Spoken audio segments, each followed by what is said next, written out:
오늘 하나님 말씀은 창세기 19장 5절과 7절 8절 제가 대표로 읽겠습니다. 롯을 부르고 그에게 이르되 오늘 밤에 내게 온 사람들이 어디 있느냐 이끌어내라 우리가 그들을 상관하리라. 이르되 청하노니 내 형제들아 이런 악을 행하지 말라. 내게 남자를 가까이 하지 아니한 두 딸이 있노라. 청하건대 내가 그들을 너희에게로 이끌어내리니 너희 눈에 좋을 대로 그들에게 행하고 이 사람들은 내 집에 들어왔은즉 이 사람들에게는 아무 일도 저지르지 말라. 아멘. 자, 오늘 이 구절이 대표적으로 성경을 읽다 보면 어려운 구절입니다. 그런데 여러분도 기도하시면서 잘 들으셔서 성령의 조명하심을 주옵소서. 그리고 저는 미련한 자입니다. 저 미련하고 아무것도 아닌 염한석 목사의 입술을 성령님께서 딱 주력해 주셔서 꼭 하나님 말씀 나오게 해 주옵소서. 이런 마음으로 여러분도 기도하시고 저도 기도하고 그럴 때 이 말씀이 바로 우리한테 올 줄로 믿어요. 응답될 줄로 믿어요. 왜 이 말씀이 해석하기가 어렵냐면은 롯을 부르고 그에게 이르되 오늘 밤에 내게 온 사람들이 어디 있느냐 이끌어내라 우리가 그들을 상관하리라. 여러분 잘 아는 구절입니다.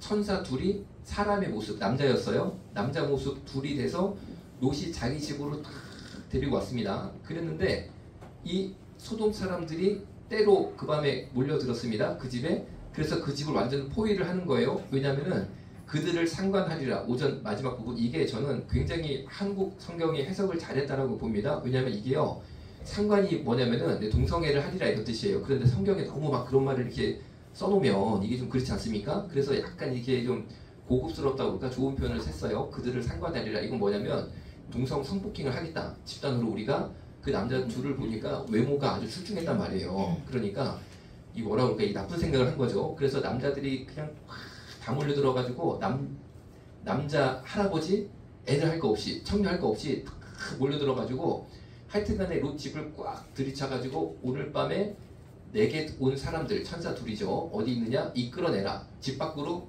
내보내라는 거예요. 집 밖으로 내보내라. 우리가 그들을 동성애를 하리라. 이렇게 얘기를 합니다. 그러니까 이 말을 듣고 7절에 롯이 대답을 합니다. 천사 둘은 집안에 두고 밖으로 내보내면 큰일 나는 거잖아요. 일 당하는 겁니다. 그러니까 롯이 대표로 가서 이야기를 합니다. 왜 롯이 문을 열고 이렇게 대표로 이야기를 했냐면 당시 천사 인간이죠. 을 롯이 만난 데가 성문에서 만났어요. 성문에서. 그것도 저녁 때 만났습니다. 그게 저번 주 설교였죠. 그런데 성문에 항상 앉아있는 사람이 한 명 있어요. 항상 성문에 앉아있는 사람이 있습니다. 그게 누구냐면 왕입니다. 왕. 그러니까 소돔이 사실은 도시인데 이때는 우리가 생각하는 것처럼 대한민국 같은 나라가 아니고 도시 국가였어요. 하다못해 그리스로 가도 아테네도 도시국가, 그렇죠? 스파르타도 도시국가. 도시국가 형태가 굉장히 인류 역사상 길게 유지가 됐거든요. 이때는 더 말할 것도 없습니다. 이때는 우리가 생각하는 대한민국, 일본, 중국 그렇다기보다는 도시가 국가였어요. 그러니까 소돔도 도시지만 사실 국가였습니다. 그래서 거기에 왕이 있었습니다. 그래서 소돔 왕이라는 것도 우리가 지난 시간에 살펴봤잖아요. 소돔 왕, 전쟁을 했던 소돔 왕. 그랬는데 성문이 누가 앉는 자리냐면은 일단 왕이 앉습니다. 기본적으로. 그럼 왕이 힘들게 왜 성문에 앉아있느냐. 거기에서 재판을 했어요. 항상. 지금처럼 이렇게 법원을 따로 만든 게 아니고 왕이 재판을 했는데 성문에 왕이 앉는 의자가 전용이 있습니다. 그래서 거기 딱 앉아있으면은 사람들이 재판을 하려면은 성문으로 가는 거예요. 왜냐면 재판정이 없으니까 성문으로 갑니다. 성문에서 왜 또 재판을 하냐면은 사람들이 왔다 갔다 많이 하기 때문에 재판을 보는 거예요. 이렇게 증인들이 많습니다. 증인들이 재판에 대한 증인. 그리고 지나가다가 증언할 사람이 있으면 자기가 막 증언하는 거예요. 껴들어가가지고. 그러니까 성문에서 왕이 항상 앉아서 거기서 재판을 싹 했어요. 그랬는데 롯이 성문에 앉아 있다가 인간천사 둘을 만났습니다. 그러면은 롯이 왕이었느냐? 왕은 아니에요. 왕은 아닌데 왕이 딱 성문에 있을 때 재판을 혼자 하는 게 아니잖아요. 또 왕도 화장실도 가야 되고 왕도 외부 출장도 가야 되고 그러면 왕 대신에 혹은 왕과 함께 재판하는 사람들이 옆에 쫙 앉아요. 같이. 그 사람들이 지금으로 말하면은 판사 역할을 한 거죠. 그런데 보통 판사가 아닌 거죠. 왜냐면은 지금이야 법원도 많이 있고 판사도 많지만 소돔이라는 그 성에 그 도시에 몇 명이 앉았겠습니까? 그 성문에. 그러니까 거기 앉았다고 그러면요 아주 대단한 사람들인 거예요. 이 소돔에서는 쉽게 말하면 아주 그냥 권력층의 꼭대기에 앉았다고 그럴까? 그렇게 보시면 됩니다. 누구나 다 인정할 수밖에 없는 그 사람의 판결을. 그 중에 하나가 롯이었다는 거죠. 성문에 앉아 있었다는 게. 그런데 인간 천사 만날 때가 저녁때였습니다. 어두워질 때. 그러니까 뭘 알 수 있냐면 롯이 재판을 하려고 성문에 앉아서 왕과 함께 열심히 재판을 하고 이 소돔성을 다스렸는데 저녁 때까지, 밤이 맞을 때까지 하루 종일 그 일을 했습니다. 하루 종일. 그거를 알 수 있어요. 그러니까 사실은 굉장히 재판 일을 열심히 했다라고 볼 수 있는 거죠. 그러니까 사실은 롯이 그 소돔 마을 사람들, 소돔 도시 사람들한테는 굉장히 높은 존재였습니다. 왜냐하면 자 보세요. 왜 7절에 자신에게 나갔냐. 이 강도들인데, 쉽게 말하면 보통 악질 강도들이 앉았으니까 집단 동성을 하겠다고 덤비는 사람들한테 롯이 딱 가서 이르되 청하노니 내 형제들아, 좋은 말이죠. 형제들아, 이런 악을 행하지 말라. 이랬다가 맞아 죽을 수 있잖아요. 그렇죠? 그런데 왜 이렇게 했냐면요, 롯이 자신감이 있었던 겁니다. 자신감이. 왜? 나를 건드려 감히? 이게 있었던 거예요. 나를 건드렸다가는 그 다음에 재판할 때 너는 무조건 괘씸죄, 이게 있는 거예요. 마음속에 자신감이. 그래가지고 이 다음, 오늘 본문 말고 그 다음에 어떤 구절이 나오냐면은 여러분들이 다 설교 들어가서 아실 거예요. 이런 구절이 나옵니다.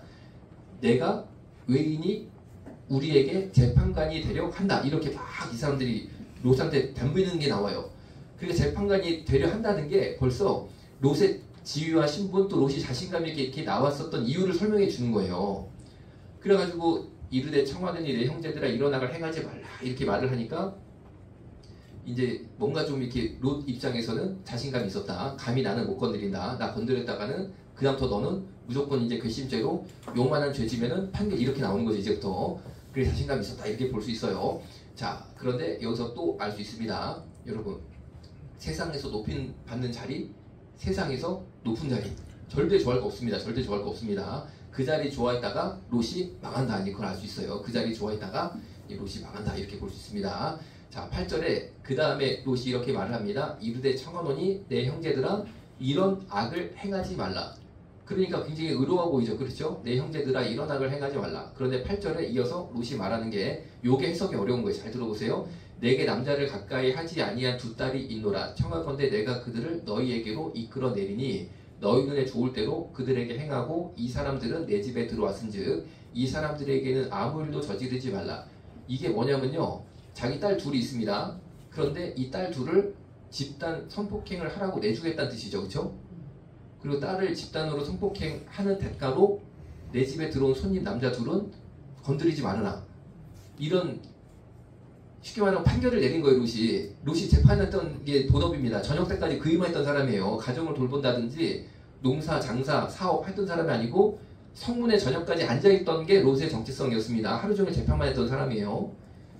그런데 자기가 나름대로 판사로서 판결을 내리는 거죠. 내 형제들아 이런 악을 행하지 말고 두 딸을 내줄 테니까 성적 어떤 그 대상으로 내 딸을 그렇게 이제 집단으로 하고 남자 둘은 냅둬라니. 내가 말하는 게 참 끔찍한 말을, 저도 이렇게 말을 어떻게 해야 될지 모르겠어요.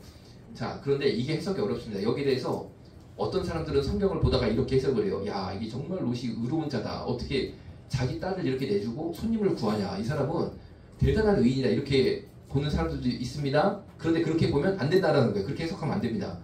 이거는 그런 구절이 아니에요. 이건 그렇게 보면 안 됩니다. 다시 우리가 지난주 설교로 돌아가야 돼요. 하나님이 소돔과 고모라를 멸하시겠다라고 아브라함에게 말씀을 하신 이유가 뭐라고요? 의인이 없다는 거예요. 그 말 자체가 한 명도 없다는 거예요. 롯이 의인이라는 뜻이 아니고 한 명도 없다는 겁니다. 그런데 아브라함은 그것도 모르고 10명까지 깎으면 될 줄 아는 거예요.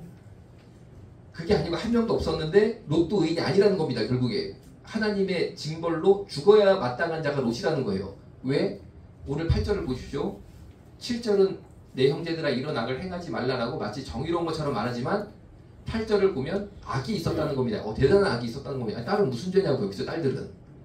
그럼 롯이 왜 이런 악을 행하게 됐느냐, 악한 말을 하게 되느냐, 그 이유는 오늘 제목이 소돔의 영이죠. 소돔의 영입니다. 소돔의 영.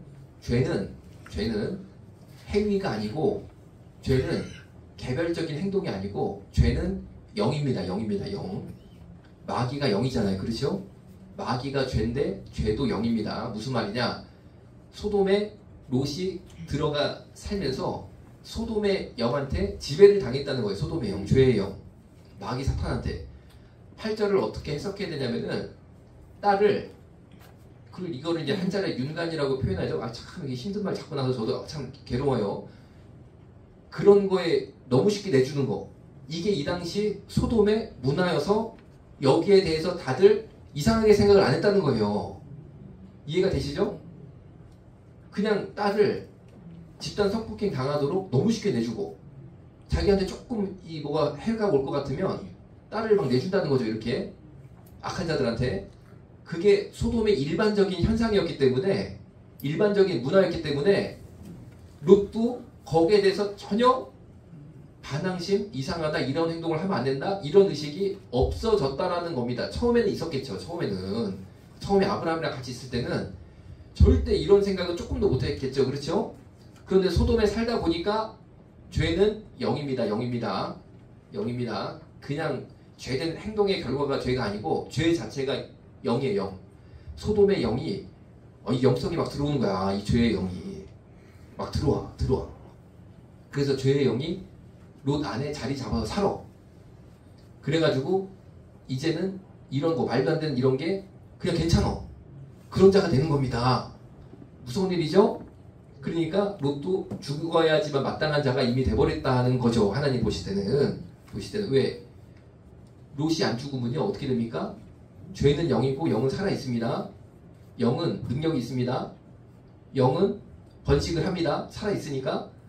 그러면은 이 롯을 하나 살려두면요 어떻게 되냐면은 이 죄의 0, 소돔의 0이 하나가 남은 거야. 다 죽었는데. 그 이름이 누구냐? 롯입니다. 소돔의 0이 끊어지는 게 아니고 하나가 여기 살아가지고 탈출을 한 겁니다. 그래가지고 죄가 0이나 0은 뭘 한다고요? 살아있고 번식합니다. 결국에 이 소돔의 0이 살아남아서 번식을 하게 돼 있어. 나중에 어떻게 돼요? 여러분 아신 것처럼 롯이 자기 두 딸이랑 애를 낳아. 그게 모압과 암몬의 족속이 돼. 죄의 영, 소돔의 영이 죽지가 않고 모압과 암몬이 돼가지고 번식해가지고 살아납니다. 민족이 됩니다. 나중에 하나님께서 그걸 아셨기 때문에 다 죽이려고 하신 거예요. 다 죽이려고. 잔인한 하나님이어서가 아니고 영이 뭔지를 하나님 아시잖아요. 영이 뭔지를. 예를 들어가지고 롯이 우발적으로 실수해가지고 잘못을 했다고 치면은 죽일 이유가 없죠. 그런데 오늘 보세요. 영이 이미 여기 들어와가지고 그 영이 돼버렸어. 소돔의 영이 돼버렸어. 롯이. 성령이 아니고 악의 영, 소돔의 영이 돼버려서 살려주니까 어떻게 됩니까? 이 영이 아니 자기 이 두 딸도 똑같아. 소돔의 영으로 이미 들어가서 꽉 차 있습니다. 결국 자기들끼리 애를 낳아버리네. 불에서. 뭡니까? 소돔은 망한 게 아니고 굴 속에서 부활한 거야. 그게. 굴 속에서 소돔이 살아나. 애를 낳아. 모압과 암몬의 나중에 민족이 되고 국가가 돼가지고 이 모압과 암몬이요 이스라엘을 얼마나 괴롭히는데 대대로 이스라엘을 못 잡아먹어가지고 안달인 나라가 되는데 이러고 그래서 마귀가요 무서운 겁니다. 그래서 살려두면 안 되는 게 마귀입니다. 그래서 자 이제 그렇게 이거를 해석해야지만 8절이 해석이 된다는 거죠. 그리고 여러분 성경보다 오해하면 안 돼요. 야 이거 하나님은 그런 하나님이야? 딸을 어떻게 해? 야 이거 나 이러고 나 기독교 안 믿어. 이렇게 오해하면 안 된다는 거예요. 그렇게 오해하면 안 된다라는 거죠. 자 그러면은 우리가 어떻게 살아야 되냐? 우리 거룩한 이 백성들은 어떻게 살아야 되느냐? 자 먼저 노아의 방주 사건이 이 훨씬 전입니다. 노아의 방주에서부터 시작이 됐는데 쭉쭉쭉 가다 보니까 아브람까지 왔는데 롯까지 가보니까 또 이렇게 돼버렸어요. 인간이. 그러니까 인간이 잘하는 것보다 죄 짓는 것만 잘합니다. 그런데 우리가 어떻게 구원받습니까? 오직 예수님 능력으로 구원받는 줄로 믿으시기 바랍니다. 자 그런데 이 노아가 구원의 방주잖아요. 그 노아의 방주가 노아가 몇 년 동안 방주를 만들었냐? 40년 동안 방주를 만듭니다. 40년. 몇 년이요? 40년. 40년 동안 방주를 만들 때 노아의 재산이 방주로 다 들어갔을 거예요. 방주 만들기라. 또 재산도 필요 없었고 어차피 홍수 심판이 오면 다 재물은 없어집니다. 그 뭐 남길 게 뭐 있어요? 방주 잘 만들어가지고 이제 방주 하나 남는 건데 방주에다 다 쏟아부었겠죠. 모든 거를. 노력, 시간, 재물 40년 동안 다 쏟아부은 게 방주다라는 거죠. 자 그런 것처럼 우리도 구원의 방주가 우리도 있습니다. 노아만 방주가 있는 게 아니라 저와 여러분도 있습니다. 우리 방주 어디 있습니까? 영원한 성, 새 예루살렘, 천국에 내 방주 내가 평생 짓는 거예요. 왜? 결국 우리 눈에 보이는 거요. 다 없어집니다. 결국에 다 없어져요. 여러분 100년이라는 세월만 지금부터 지나가잖아요. 이 중에 누가 남습니까? 누가 남어? 다 세월이라는 홍수에 다 떠내려가 없어. 그런데 뭐가 남습니까? 천국에 내 방주가 남네. 아멘. 그럼 여러분 노아가 40년 동안 다 부어가지고 제가 심한 표현 쓰겠어요? 귀에 확 들어오라고 다 때려 먹어가지고 만든 게 방주인데 우리도요 천국 내 방주에다가 다 때려 부어질 줄로 믿어요. 아멘. 시간도 붙고 재물도 붙고 하여튼 여러분 내 방주 노아만 방주이냐 나도 방주 있다. 나도 지금 방주 만드는 중이다. 여러분 몇 년 남으셨어요? 방주 만들려면 노아는 40년 만들었는데 여러분 몇 년 남았을까? 그건 주님은 아시겠죠? 그런데 그 시간이 5년이든 1년이든 10년이든 40년이든 내가 볼 때 저도 40년 그래서 나도 저도 자신 없는데 나 40년 동안 내가 남았을까? 방주 만들 시간이 앞으로? 여러분 하여튼 저도 때려 부으려고 그래. 때려 부어서 잘 만들어서 나중에 제가 그거 타야 되지 않습니까? 아니 내가 타야지. 마치 지구에 물이 차가지고 다 잠겨가지고 다 죽었는데 그 물 위에 방주가 떠있는 것처럼 결국 나도 이 세상 위에 떠있는 내 방주가 있다는 거죠. 천국에 이 세상을 덮은 그 물에 뜬 내 방주가 있었던 것처럼 천국에 뜬 내 방주가 있어. 천국에 뜰 내 방주가 있어. 그거를 잘 만들어야 되는데 40년 그렇게 열심히 방주 만들어서 사실은 노아가요 그 비가 며칠 왔느냐 그 비를 피하는 게 방주의 주 목적이었잖아요. 비는 딱 40일 왔습니다. 40일. 다시 정리. 방주 만드는데 40년. 그런데 비는 40일. 쉽게 말하면은 40일 내가 버티고 사역하고 쓰임 받으려고 40년을 준비하는 경우도 있구나. 이렇게 보시면 돼요. 다시 40년을 준비했는데 사역은 40일을 하는 경우도 있구나. 40일이면 한 달 열흘입니다. 여러분 인생에 만약에 하나님께서 여러분을 한 달 열흘 딱 쓰셔. 한 달 열흘 쓰셔. 그런데 그것 때문에 난 40년을 준비해야 돼. 기도로 준비해. 물질로 준비해. 내 인생 다 걸었어. 그랬는데 쓰임 받는 거는 한 달이야. 한 달 열흘에서 열흘 빼고 한 달로 그냥 얘기해볼게. 한 달이야. 이럴 수도 있다는 거죠. 성경을 보니까. 그런데 여러분이 그렇다는 게 아닙니다. 대부분 사람들은 어떤 생각을 하냐면은 저는 저한테 얘기하는 거예요. 반대로 40일 준비한 다음에 40년 쓰임 받으려고 그래. 대부분은. 어떤 말인지 이해되시죠? 40년 준비하고 쓰임은 길게 받고 싶어요. 준비는 짧게 하고 쓰임은 길게. 준비는 40일 했는데 쓰임은 40년을 받고 싶어요. 그런데 하나님의 방식을 노아의 방주를 보니까 40년 나는 정말 멸시 천대 가운데 그 환난 가운데 그냥 눈에 보이는 거 없어도 나 혼자 헌신하는 겁니다. 나 혼자. 누가 알아줍니까? 나 혼자 산에서 그냥 나무 깎고 나 혼자 그냥 돈 쏟아버가지고 이거 하고 그냥 파다가 다치고 막 괴롭고 사람들은 탁 뭐하는 거야 손가락질하고 40년 그렇게 했는데 쓰임은 딱 40일 받네. 이게 성경이네. 그런데 어떤 뭐 저한테 하는 말이니까 여러분은 안 그래. 저한테 하는 말이에요. 대부분 이 주의 종들의 이 어쩔 수 없는 문제가 뭐냐면요. 준비는 조금 하고 40일하고 쓰임은 40년 동안 엄청 높게 받고 싶어 하는 거야. 될까? 여러분 되겠어요? 방주도 그렇게 안 되는데 노아 방주도. 그래서 저도요 다짐을 해야겠어요. 나도 자꾸만 내 자신을 이렇게 막 치는 거죠. 야 정신 차려라. 40년 동안 고생하고 40일 쓰임받을 생각을 해라. 그게 성경이다. 자꾸 그냥 막 높임 받으려고 그러고 높임 받은 채로 오래 가려고 그러지 말고 그냥 무릎 꿇고 기도하고 환난받고 핍박받고 그거를 네 인생이라고 생각하고 나중에 하나님이 너를 영광스럽게 쓰는 거는 한 달이라고 그냥 너는 마음을 딱 먹어라. 그래가지고 그냥 높임 받는 자리 갈 생각하지도 말고 그냥 40년 채워라. 40년. 고난의 40년 채우면 한 달은 좋을 것이다. 저 혼자 막 정신통일을 하는 거예요. 정신통일을. 이렇게 하니까 엄청 유익하더라고요. 저한테는 영적으로 너무 유익한 거예요. 너무 유익해. 자, 그런데 노아 방주로 들어갑니다. 그 40년 동안 엄청나게 고생한 그 방주 들어가서 드디어 물이 내리는 거예요. 드디어 물이 내리는데 방주에 딱 타니까 하나님께서 문을 닫아버리셨어요. 이제 아무도 못 들어갑니다. 닫히면 아무도 못 들어가. 자, 그랬는데 바로 비가 올 것 같은데 성경을 보면 7일 뒤에 비가 내립니다. 그래서 방주에서 아무것도 안 하고 일주일 있었습니다. 7일 있었습니다. 그럼 왜 그랬냐면은 이렇게 생각을 저는 하는데 여러분도 아마 동의가 되실 거라고 생각합니다. 방주 문이 열렸잖아요. 이렇게 그 동물들이 들어갑니다. 그런데 우리가 노아의 홍수 방주 그림을 보면은 이따만한 코끼리 들어가고 이따만한 기린 들어가고 주로 그런 그림이 많거든요. 그런데 제 생각은 새끼 코끼리, 새끼 기린, 새끼 사자가 탔을 거라고 생각해요. 왜냐면 코끼리 이만한 게 들어가면 벌써 자리를 너무 많이 차지 않습니까? 근데 그 방주에 다 들어가야 되는데 그렇게 태우진 않았겠죠. 그래서 새끼 코끼리, 새끼 기린 이런 게 이제 조그만 게 들어갔을 거라고 생각합니다. 그리고 그다음에 강아지, 고양이도 새끼 고양이, 작은 사이즈로 이런 우리가 우주선에 동물 태워가지고 만약에 저 먼 은하계로 보내면은 코끼리 다 큰 거 보내겠어요? 상식적으로 새끼를 태워 보내겠죠. 우주선에 똑같은 거 아닙니까? 이 노아의 방주도 우주선 같은 거 아니에요?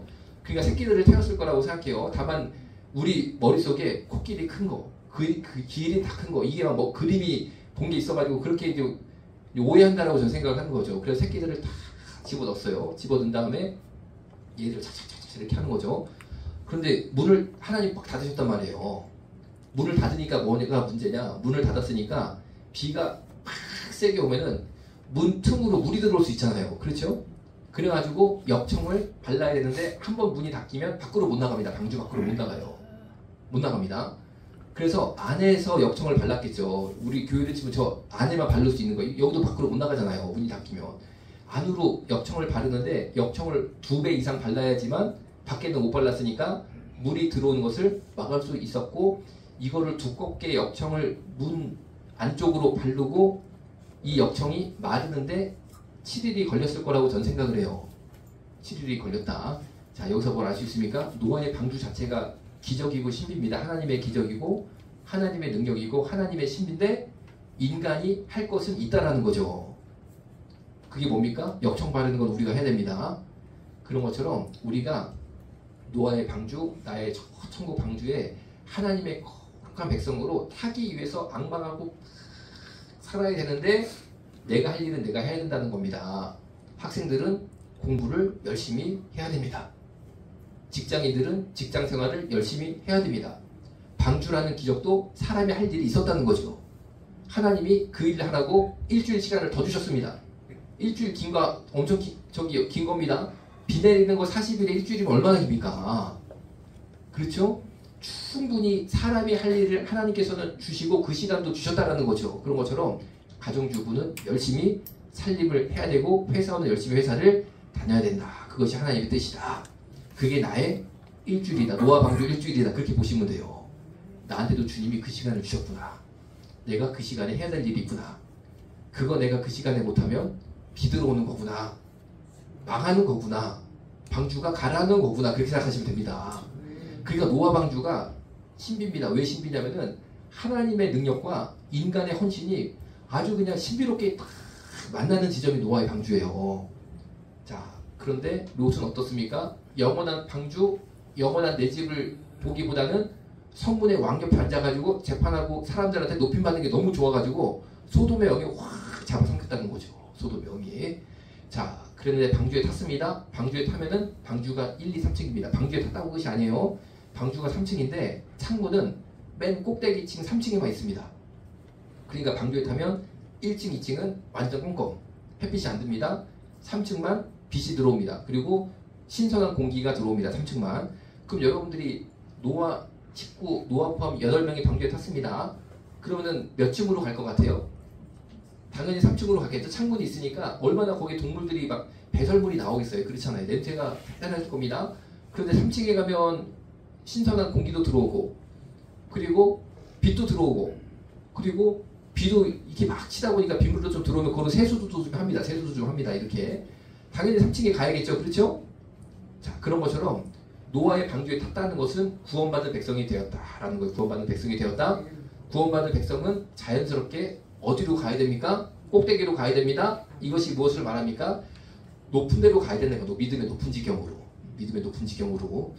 1층에 있지 말고 2층에 있지 말고 막 올라가야 됩니다. 올라가야 됩니다. 또 올라가게 돼 있습니다. 우리 안에 성령이 계시면 우리를 빛 대신 예수 그리스도 제일 꼭대기로 인도하게 돼 있다는 거죠.